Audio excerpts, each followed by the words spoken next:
to now go to Sonia Shah, who is an investigative journalist, who has written a number of articles talking about the long-term impact of the destruction of wildlife habitats on human health.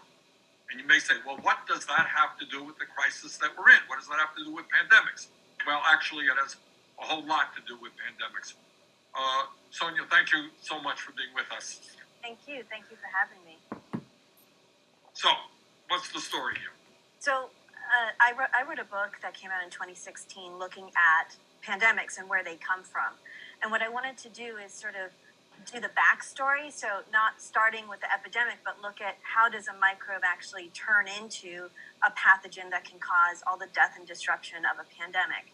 And what I've found is that over the past 50 years or so, we've had over 300 of these new pathogens either emerge out of nowhere, seemingly out of nowhere, or kind of reemerge into new places. So coronavirus is really just the latest in a long line. Like, we've had Ebola in West Africa, where it had never been seen before. We've had Zika in the Americas, where it had never been seen before. We have new kinds of tick-borne illnesses, new kinds of mosquito-borne pathogens, new kinds of antibiotic-resistant bacterial pathogens, and the list goes on and on. And about 60% of these new pathogens come from the bodies of animals. About 70% of those come from the bodies of wild animals. And that's not because wild animals are especially infested with pathogens. Most of these microbes are actually harmless in the bodies of the animals that carry them. What's happening is that humans are invading wildlife habitat and destroying so much of it that, animals have to squeeze into the little fragments we leave behind. We've covered over half of the planet with our cities, towns, mines, farms, etc. In the last few decades, I think we've expanded even another 20% or so. And of course, that means we lose a lot of wildlife, which is why we're in the sixth extinction, with hundreds of species going extinct every year. But, a lot of the ones that stay have to cram into these smaller and smaller fragments. And, when you cut down a forest where the bats live far away, they don't just disappear. They come and live in your backyard and your farm and your garden instead. And what we now see is that makes the probability of a person coming into novel, intimate contact with the animal more likely, whether it's, a casual contact because there's a bat that lives in your backyard and your son goes out and plays with a piece of fruit that has some bat saliva on it, or it just makes it easier to hunt for bats or to trade in wildlife, or all of those things that we know are responsible for bringing new pathogens into human populations. So we're basically building the highways for these microbes to transfer into our bodies and become pathogenic, which is why experts have been warning for years that a pandemic of the scale that we're seeing today would happen.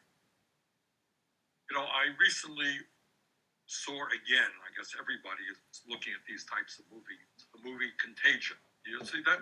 Yes, I did. And I think it was, sadly enough, kind of accurate in terms of predicting what would happen right now. It was about a bat driven away. There was deforestation. The bat went to an area where human beings are. I can't remember if it was feces or saliva. Go into areas where pigs were eating. And then you got some cook working with the pig, preparing the pig, then shaking hands with the person, and you're off and running. Is that kind of the things that we have to worry about? Yeah, it's those kind of contacts through hunting and trading with wildlife, because all of these different wild species are in closer to where we live now, because we are taking over so much landscape and destroying where they live.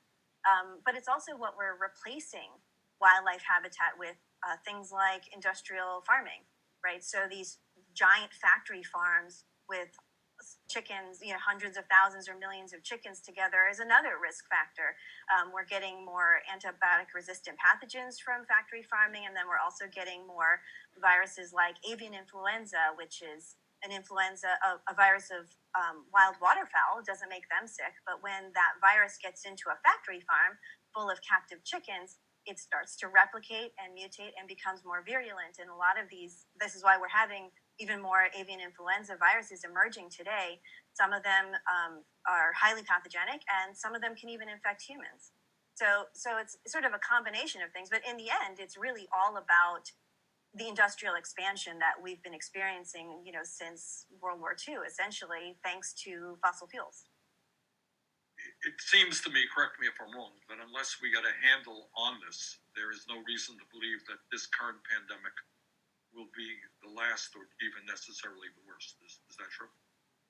I think that's true. Yeah, I think that absolutely. I think most experts would agree that, when I was putting my book Pandemic together, I would ask all the experts I talked to tell me sort of which pathogen kept them up at night. And they would come up with two.